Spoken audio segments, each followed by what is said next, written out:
Caffeine works mainly in two ways. Firstly, by blocking the adenosine neuromodulator and receptor system, which contributes to our sleep-wake regulation. And secondly, by causing increased neuron firing in our brains.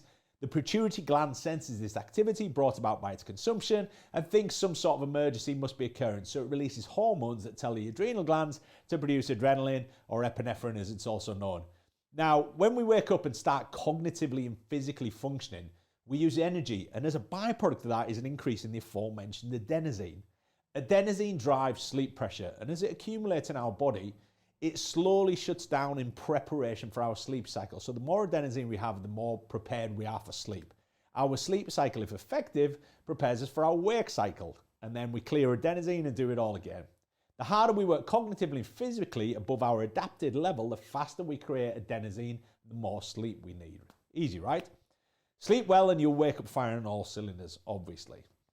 Mismanage your caffeine ingestion, and you slide into this perpetual cycle of over-reliance on stimulants to improve wakefulness and poor sleep, which drives that necessity of that intake and the need to overconsume caffeine, or whatever stimulant you choose, right?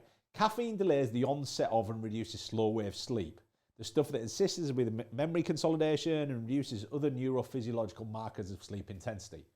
As you struggle to sleep, you start using sleep aids, such as alcohol, a suppressant to help you sleep. Unbeknown to you that those 4 units or 2 drinks, you had now lower your sleep quality by around 40%. Even worse if you move towards pharmaceutical sleeping aids. So you wake up tired, loads of adenosine still in your system, so you still have sleep pressure before you even start, and the whole caffeine cycle starts again. Poor sleep hygiene contributes to increased health risk across a wide spectrum and a decline in both cognitive and physical function.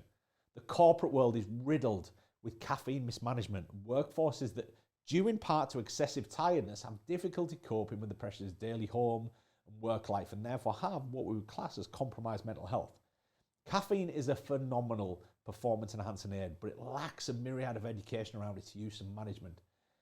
Do not take caffeine immediately upon waking. If you need it, you need to address the sleep element of your sleep-wake cycle. Caffeine will work best 60 to 90 minutes after we wake up.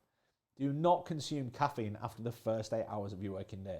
This gives you enough time to metabolize it and allow adenosine to do its job and get you to sleep. Alcohol, well, we'll talk about alcohol in another video.